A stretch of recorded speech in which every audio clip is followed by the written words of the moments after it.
Bonjour, bienvenue sur Objectif Math. Le but de cette vidéo est de calculer I, l'intégrale de 0 à 1 de 1 plus racine carrée de x divisé par 1 plus racine cubique de x dx. Ne vous précipitez pas sur la solution, il vous sera plus profitable de chercher à résoudre l'exercice par vous-même.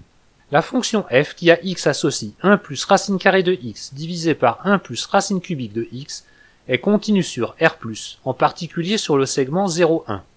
Donc l'intégrale existe bien. L'intégrale fait intervenir racine carrée de x. Pour s'en débarrasser, la première idée qui vient à l'esprit est d'effectuer le changement de variable x égale à t au carré. Mais ceci n'arrange en rien la racine cubique qui est au dénominateur. De la même façon, le changement de variable x égale à t au cube arrange bien le dénominateur, mais pas le numérateur. Il nous faut trouver un changement de variable qui arrange les deux à la fois. D'où le changement de variable x égale à t exposant 6. Comme on l'a déjà dit, la fonction f est continue sur le segment 0,1.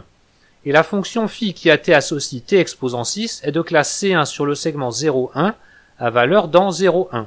Ce qui justifie que le changement de variable x égale à t puissance 6 est possible. On a dx égale 6 fois t exposant 5 dt. Ce qui donne I égale à l'intégrale de 0 à 1 de 1 plus t au cube divisé par 1 plus t au carré, facteur de 6t exposant 5 dt. Je n'ai pas oublié de changer les bornes, car pour t égale à 0, x vaut 0, et pour t égale 1, x vaut 1. On factorise ensuite par 6 et on développe le numérateur. La fonction sous la nouvelle intégrale est une fraction rationnelle. On effectue la division euclidienne du numérateur par le dénominateur. On obtient I égale à 6 fois l'intégrale de 0 à 1 de t sur t au carré plus 1 plus 1 sur t au carré plus 1 plus t exposant 6 moins t exposant 4 plus t au cube plus t au carré moins t moins 1 dt. Grâce à la linéarité de l'intégrale, on intègre chaque terme l'un après l'autre. Une primitive de t sur t au carré plus 1 est 1/2 fois logarithme népérien de t au carré plus 1. Sa valeur en 1 est 1/2 fois logarithme népérien de 2. Sa valeur en 0 est 0. En multipliant la différence par le facteur 6, le premier terme donne 3 fois logarithme népérien de 2. Une primitive de 1 sur t au carré plus 1 est arctangente de t. Sa valeur en 1 est pi sur 4. Sa valeur en 0 est 0. Et on multiplie la différence par le facteur 6, ce qui donne pour le second terme 3pi sur 2. Les termes suivants sont tous de la forme t exposant k, dont une primitive est t exposant k plus 1 divisé par k plus 1.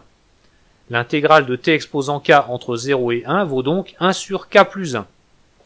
On va calculer mentalement la somme de ces intégrales. La première vaut 1 sur 7. On lui retranche la deuxième qui vaut 1 sur 5, ce qui donne 2 sur 35. On ajoute la troisième qui vaut 1 quart, ce qui donne 27 sur 140. On ajoute la suivante qui vaut 1 tiers. On obtient 221 sur 420. On retranche la suivante qui vaut 1 demi, ce qui donne moins 11 sur 420. Et on retranche la dernière qui vaut 1, ce qui donne moins 409 sur 420.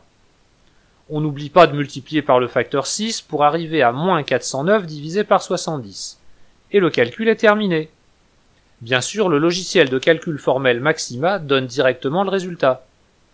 Voilà, cette vidéo est terminée. Vous pouvez me laisser des commentaires et me poser des questions. À bientôt sur Objectif Math.